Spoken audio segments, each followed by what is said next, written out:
debat kelima calon presiden pemilu tahun 2024. Di segmen ini hadirin sekalian, tolong Bapak-bapak, mohon ada waktunya nanti. Mohon tenang hadirin sekalian. Tolong ada waktunya nanti. Terima kasih. Di segmen ini pemirsa, calon presiden masih akan menjawab pertanyaan yang telah dibuat oleh tim panelis sesuai dengan subtema pendidikan, kesehatan, ketenagakerjaan, kebudayaan, teknologi informasi, kesejahteraan sosial, dan inklusi. Kami kembali mengundang ketiga calon presiden untuk menuju ke podium masing-masing.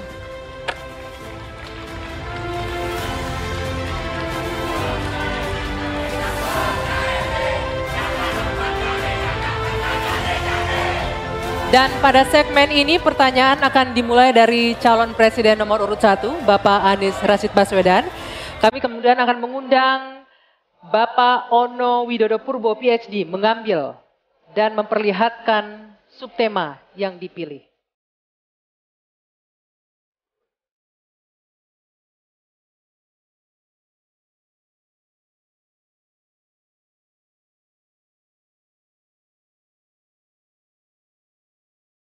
Ya, subtemanya pendidikan.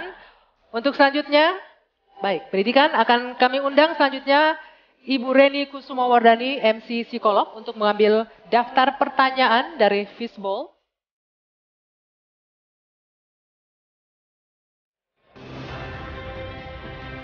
Bisa diperlihatkan ke moderator, huruf A. Baik, ini pendidikan, huruf A. Berikut ini posisi amplopnya. Masih posisi tersegel, hadirin sekalian. Sekali lagi kami ingatkan kepada calon presiden untuk mendengarkan secara seksama, karena pertanyaan ini hanya akan dibacakan satu kali. Pertanyaan untuk calon presiden nomor urut 1, Bapak Anies Rashid Baswedan, dengan subtema pendidikan. Tanggung jawab guru dan dosen makin berat, namun kontribusinya kurang dihargai. Meskipun anggaran pendidikan mencapai 20% APBN, kualitas pendidikan terhambat oleh kecilnya gaji, minimnya fasilitas, dan beban administrasi yang berlebihan.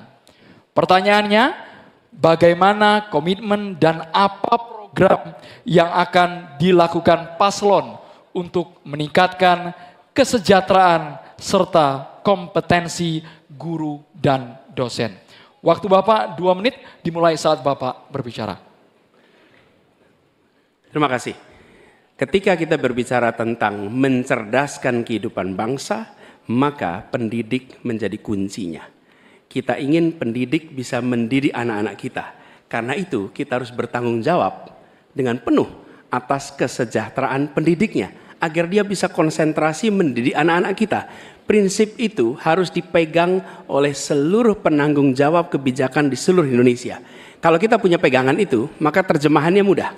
Terjemahannya adalah pertanyaan, apakah tenaga pendidik di tempat Anda bertanggung jawab sudah mendapatkan penghasilan yang adil, penghasilan yang setara. Jadi masalah-masalah yang kita miliki sekarang, misalnya ada puluhan ribu guru honorer belum diangkat jadi guru P3K.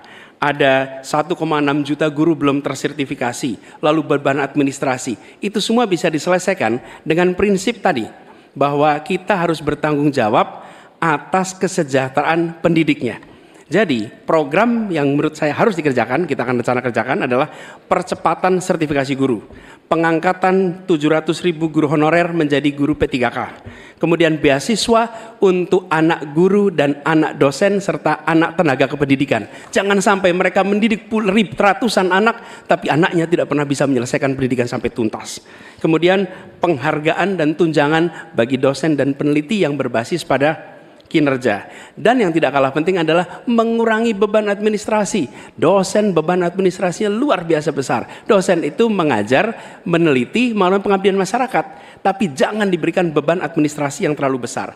Jadi prinsipnya ada nilainya dulu yang kita pegang, kemudian ada turunan teknisnya, teknokrasi yang tadi saya sampaikan, dan kemudian bebaskan dari beban-beban yang tidak perlu. Demikian jawaban kami. Terima kasih.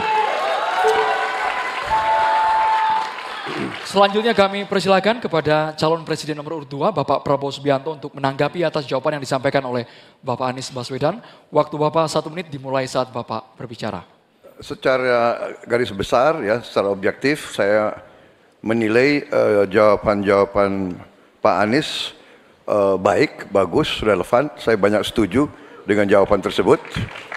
Mungkin maklum beliau mantan Menteri Pendidikan begitu. Siap, Bapak. Tapi enggak, saya sangat sependapat. Saya mau nambahkan bahwa kita harus mengaudit, mengkaji sekarang sistem kita ini baik atau tidak.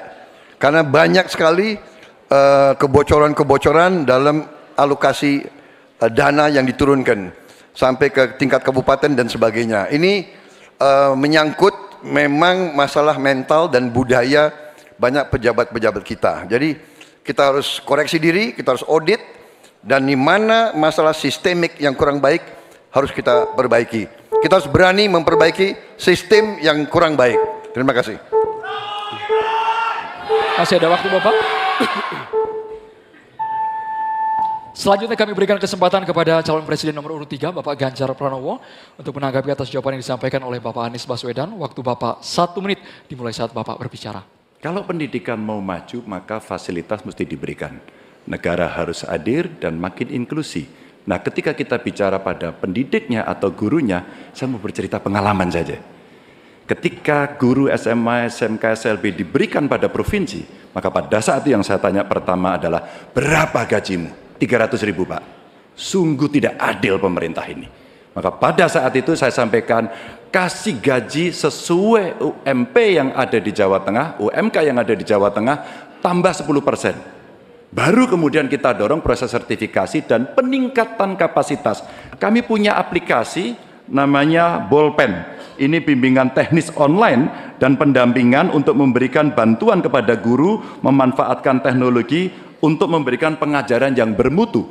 Maka ketika praktek baik ini bisa kita lakukan, maka guru akan bisa bekerja dengan baik dan dia mesti dibebaskan dari persoalan administrasi yang menjerat.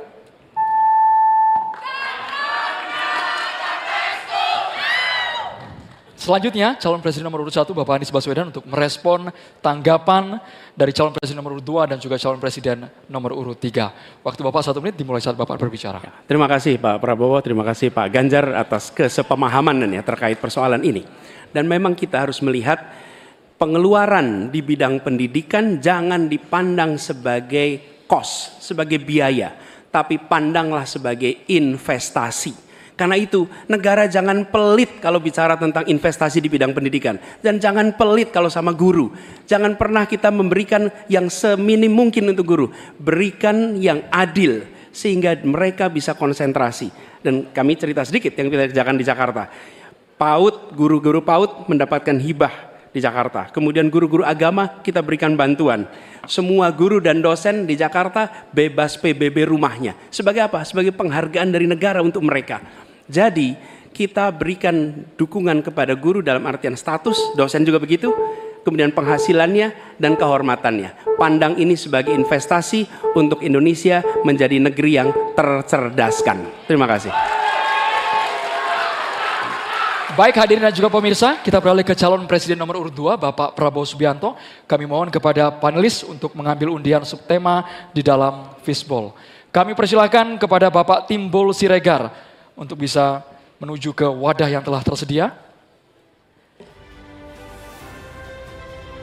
Sambil diperlihatkan Bapak kepada masing-masing calon presiden dan juga ke kami moderator. Kesejahteraan sosial dan inklusi. Selanjutnya kami mengundang Profesor Asep Saifuddin Jahar MA PhD untuk bisa mengambil undian daftar. Apakah huruf A, B, atau C? Sambil diperlihatkan ke kamera, huruf C. Dengan subtema kesejahteraan sosial dan inklusi. Ya, ini soalnya kesejahteraan sosial dan inklusi masih tersegel, Pak.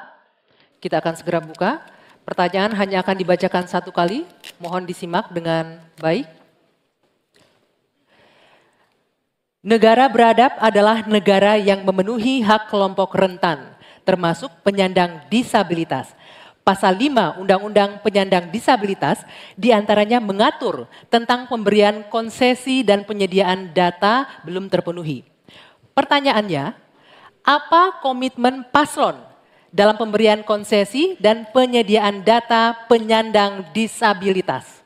Silakan dijawab, waktunya 2 menit, dimulai dari Anda berbicara. Baik, masalah ini adalah sangat penting dan saya sendiri sudah sejak awal berjuang di bidang politik sebagai ketua umum Gerindra. Kami yang mensponsori undang-undang disabilitas. Kami termasuk yang mendorong itu lolos di DPR. Jadi kami juga berkomitmen bahwa kita harus memberi pendidikan khusus untuk mereka, membantu. Saya juga sering mengirim tim-tim olahraga untuk olimpiade disabilitas, sepak bola disabilitas dan sebagainya. Tapi intinya adalah benar bahwa kita harus lebih berpihak kepada mereka dan kita berkomitmen untuk juga nanti merekrut mereka ini di dalam pekerjaan-pekerjaan yang bisa mereka lakukan di pemerintahan dan juga di komunitas pertahanan. Ada bidang-bidang yang mereka dapat melaksanakan. Ya, sekarang kita juga bekerja sama dengan pihak-pihak luar untuk cari teknologi untuk membantu kaum disabilitas. Antara lain untuk membantu mereka yang penglihatannya berkurang cukup banyak, yang penglihatannya sulit, dan ini sekarang ada teknologi baru yang bisa membantu mereka bisa hidup mandiri dan bisa bekerja hampir mendekati orang-orang normal. Jadi saya kira bahwa masalah disabilitas ini memang perlu ada suatu keberpihakan dari pemerintah. Terima kasih. Masih ada waktunya Pak Prabowo, cukup? Cukup. Baik, selanjutnya saya akan kasih kesempatan untuk Capres nomor urut 3 menanggapi, waktunya 1 menit dimulai dari Bapak berbicara. Ini pertanyaannya soal data kan? Data dan komitmen kita terhadap data disabilitas. Yang pertama, negara harus hadir, tidak boleh alpa. Yang kedua, kita mesti menyiapkan data dengan baik. Kenapa kami pakai KTP Sakti? Satu KTP saja kita bisa profiling semuanya, termasuk disabilitas.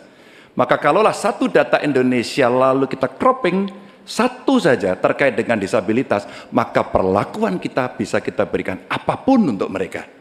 Termasuk, saya mau cerita pengalaman saja, ketika merancang pembangunan, hadirkan mereka, kasih ruang pertama untuk mereka berpendapat. Maka pada saat itu, semua akan mendengarkan apa kebutuhan mereka. Itulah yang nantinya akan keluar menjadi kebijakan publik, apa yang mesti disampaikan kepada mereka, sehingga no one left behind ini diberikan, dan mereka akan mendapatkan apa yang dia inginkan. Gitu. Ya.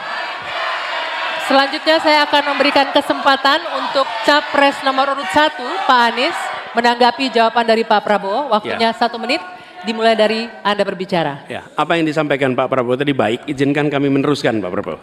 Data ini diperlukan komprehensif.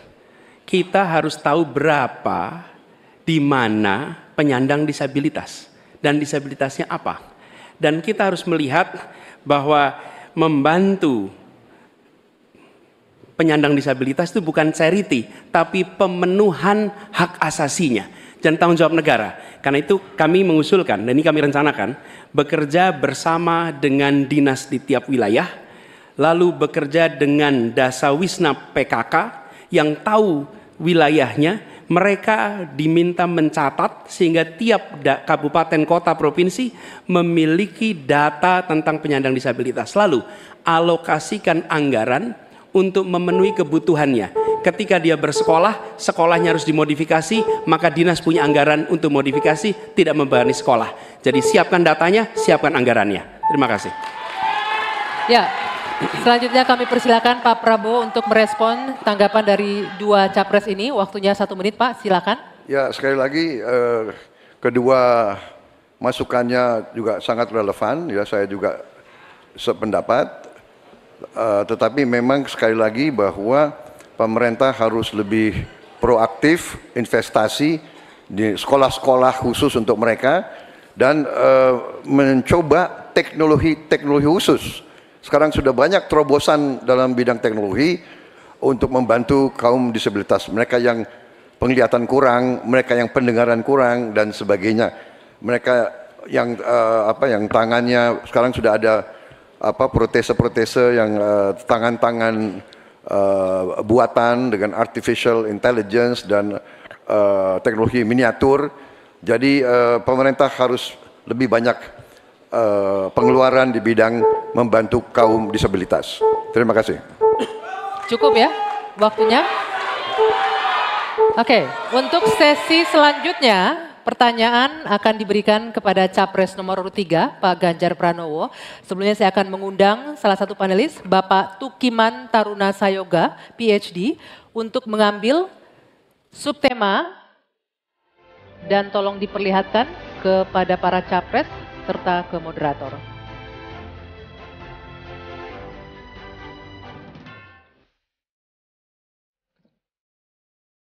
Ya, subtemanya ketenaga kerjaan dan selanjutnya saya mengundang Prof. Vina Andriani, PhD, untuk mengambil undian daftar pertanyaan dari Fishbowl. Silakan ditunjukkan huruf B. Silakan Andro. Berikut ini dengan subtema ketenagakerjaan, posisi amplop masih tersegel. Sekali kami ingatkan bahwa kami hanya akan membacakan pertanyaan selama 1 kali. Mohon para calon presiden untuk menyimak dengan seksama. Pertanyaan ini ditujukan untuk calon presiden nomor urut 3, Bapak Ganjar Pranowo, dengan subtema ketenagakerjaan.